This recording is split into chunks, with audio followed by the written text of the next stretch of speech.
ihe ka iwe du anyị n'ụzọ ile nke ezi omume gị ka iwe wezugara anyị ọrịa niile nke pụrụ ịdakwasị mmadụ dị ndụ n'ihi na ọ bụ naanị gị bụ onye na-agwọ ọrịa anyị wee na-akpọkụ gị onwe gị bụ sinile nke ndị agha ka iwe mere anyị ebere ka akwa nke anyị na-ebe ka ude nke anyị na-asụ wee bịa n'iru gị ka iwe mee ka Biafra wee guzosi ike ka anyị wee n'ikpete maazị nye ha nsọgụtụta na nsọpụrụ na ịja mma site n'ebighị ebi ma ruo n'ebighị ebi ise Welcome, my amazing viewers. Thank you so much for joining me on my program once again. I appreciate you wherever you're connecting from. If you're joining me from Africa, you're joining from Asia, you're joining me from Europe, America, Australia, wherever you're joining me from, I really do appreciate you. Thank you very much for your contributions on the channel. Thank you for all your comments. I learn a lot from you. Please keep on commenting. Keep on giving your like when you watch finish. Whatever be your contribution, put it down at the comment section. I am not against anybody. I'm not speaking against anybody. I am not calling for war upon anybody. I'm not calling for destruction upon anybody. All we are asking is that live and let's live. For those who have said that we will not live and we will not survive, we cannot be silent and we will not allow them to take our life. We will always stand for our rights. Self-defense is the right of everybody. Self-defense is the right of everybody. That is why the Biafran nation have to defend themselves through the ESN and through the help of Mazi Nnamdi Kanu. Likewise, the Oduduwa nation have to defend themselves through the help of Sunday Igboho. We all have to defend ourselves. Nobody can talk us down and tell us not to defend ourselves. It doesn't matter how they paint it. It doesn't matter what they do. We will continue to preach the message. We will continue to preach the message. For those who are not subscribed, please kindly subscribe. Don't keep the message to yourself. Share to other people and let them hear what is going on. We will tell our story. Don't allow somebody else to tell your story. That is why we are online. Mazi Nnamdi Kanu has educated most of us. We have had a lot by following Radio Biafra and following the broadcast of Mazi Nnamdi Kanu. A lot of lectures are coming out and we have all been educated. We can no longer allow people to tell our stories. We can no longer allow people to talk us down. We will tell our stories and tell the truth, the way and the things that are going on. That is exactly what we are talking about. Today, we are going to discuss about what they call ethnic profiling. You know, the new grammar, you know, every day in Nigeria, they bring a new grammar, bring a new language to teach us and make us begin to pursue. Ethnic profiling. They bring one language, and every now and again, you see one grammar that they will bring. Before you know it, they begin to pursue it and hook it to hook upon people. So let us talk about this ethnic profiling. You know, in the media these days, in everything you talk, they will tell you don't profile a group, don't profile a group, do not profile an ethnic group, don't make an ethnic profile an ethnic group with a certain attitude or a certain character. They will tell you don't talk about an ethnic group with a certain group, don't generalize. Who started this very ethnic profiling? Who started generalizing first? Who started it? Have you ever asked yourself, how did Nigeria come about this issue of ethnic profiling? Have you ever sat down and asked, who started it first?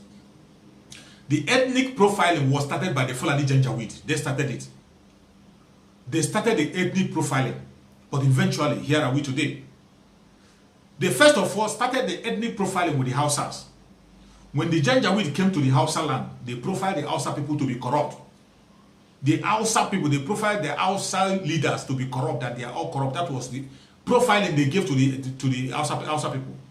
Every Hausa man is corrupt. He is not qualified to hold any post. An Hausa man is not qualified to lead. An Hausa man is not a good Muslim. An Hausa man is not this, is not that. They begin to preach that. They profiled all the Hausa people. And the gullible people bought into it. Other races, other tribes, other minor tribes in that very north begin to buy the idea. Before you know it, they ganged up together against the Hausas and subdued the Hausas. They killed all their leaders and made sure they do not have any voice. Strategy of the Fulani Janjaweed. That was what they did with the Hausas. It did not stop with the Hausas. Later on, they came with that same ethnic profiling. They begin to profile the Igbos. They begin to profile the Igbos, ethnic profiling, the Hausas, the Fulani Janjaweed started it again with the Igbos. They begin to preach to every indigenous people in Nigeria, indigenous tribe in Nigeria against the Igbos, as Igbos being domineering. They begin to preach this message. You can see Ahmadu Bello reiterated that very preaching in that very message that he gave. I will play the message. I can play it as many times as possible so that you will never lose focus on what is going on. Let us listen to what Ahmadu Bello has to say. Major talks about killing your premier. Add on top of that the North's general hate of the East, and you can start to get the picture of the sort of tribal tension Nigeria was heading towards. One thing I've noticed, Premier, while I've been here, is that Northerners seem to have, I might almost call it, obsession about the Igbos. Could you perhaps explain that to me? Well, the Igbos are more or less the type of people whose desire is mainly to dominate everybody. If they go to a village, to a town, they want to monopolize everything in that area. If you put them in a labor camp as a laborer, within a year they will try to emerge as headman of that camp, and so on. Well, in the past, our people were not alive to their responsibilities, because you can see from our northernization policy that in 1952, when I came here, there weren't 10 northerners in our civil service here. Then I tried to have it northernized, and now all important posts are being held by northerners. Is this policy of filling all key posts in the north solely with northerners and not with other Nigerians a temporary or a permanent one? In actual fact, what it is a northerner first. If you can't get a northerner, then we take an expatriate like yourself on contract.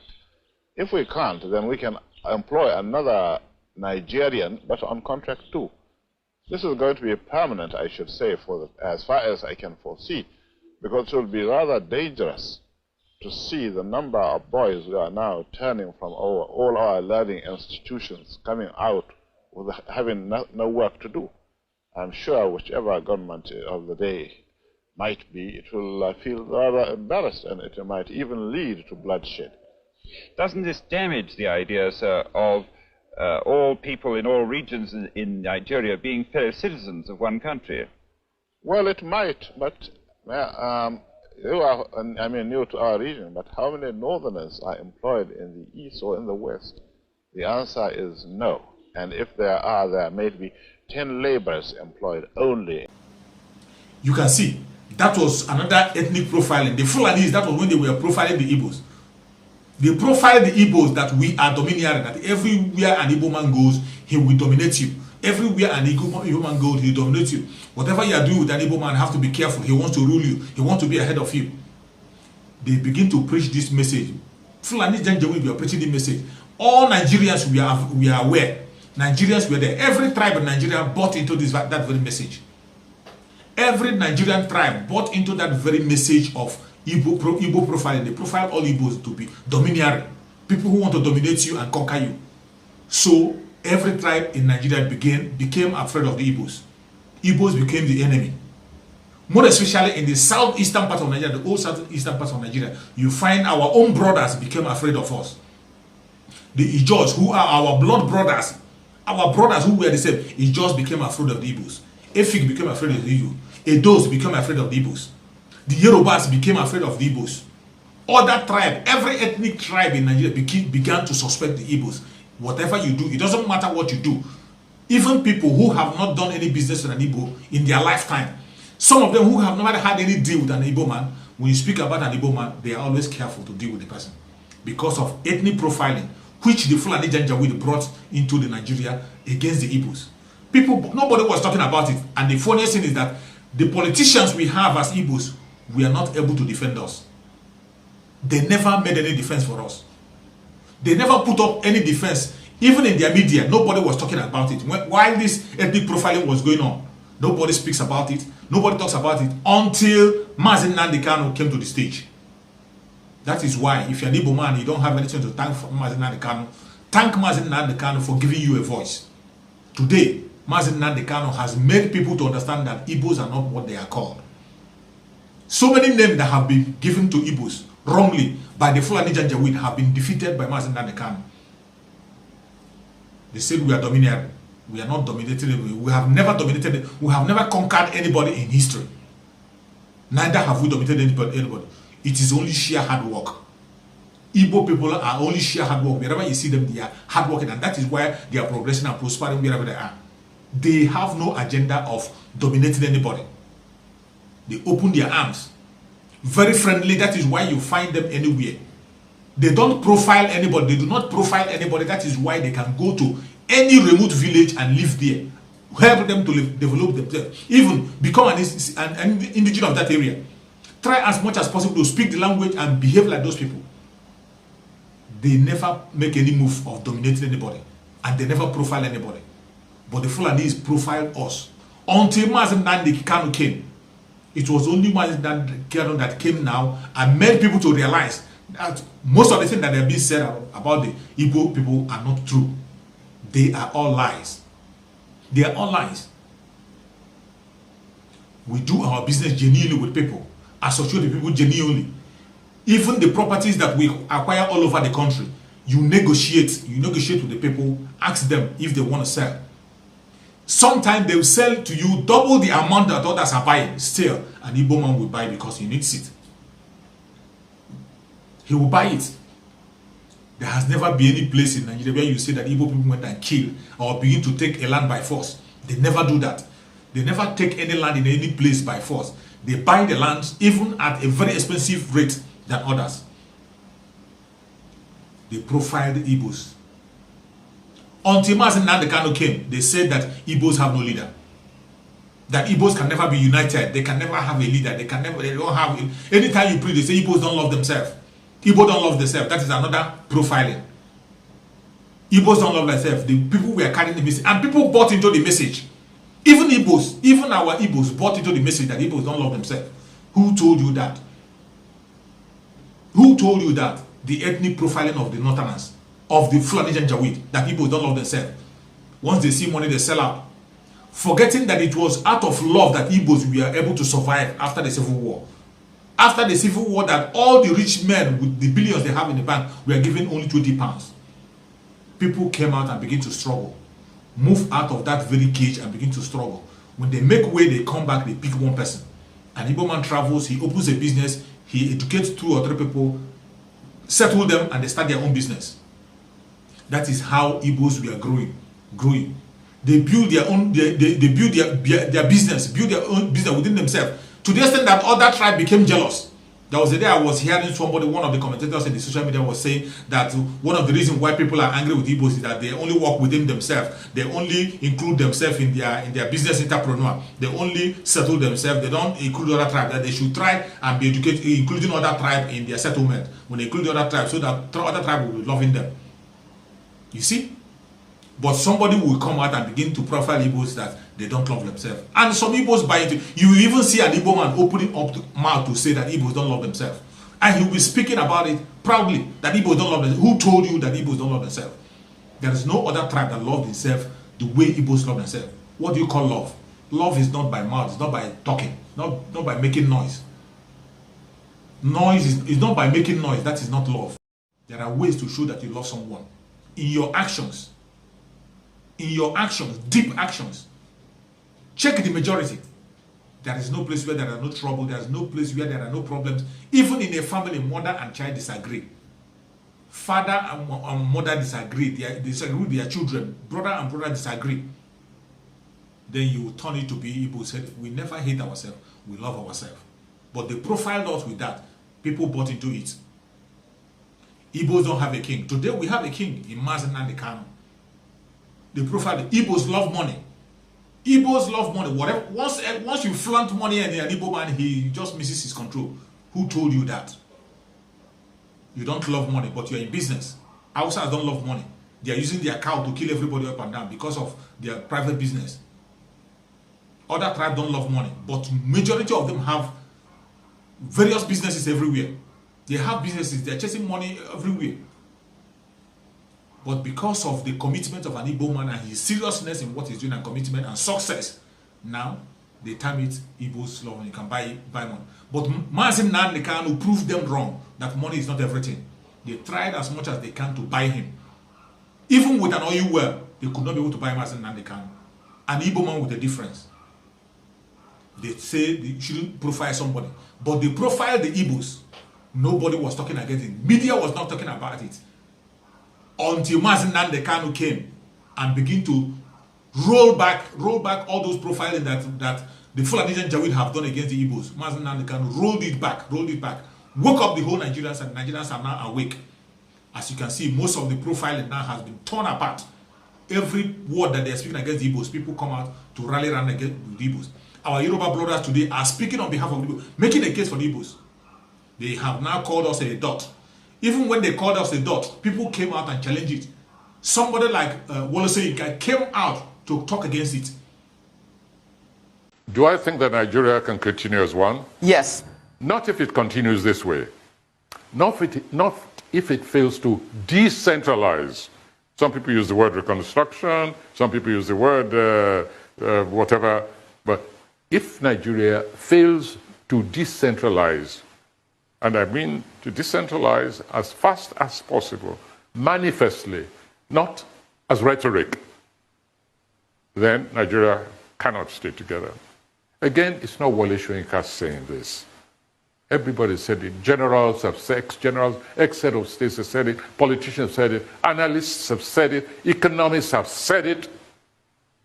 And sometimes we get that, and that's what's happening to people in the streets. That's where they're moving. That's why they're demonstrating. That's why they're defying even threats from the police, from the government. If you demonstrate, you're a threat to us. If you do this, we'll deal with you. We'll talk to you in language which you understand. It doesn't wash with anybody any longer.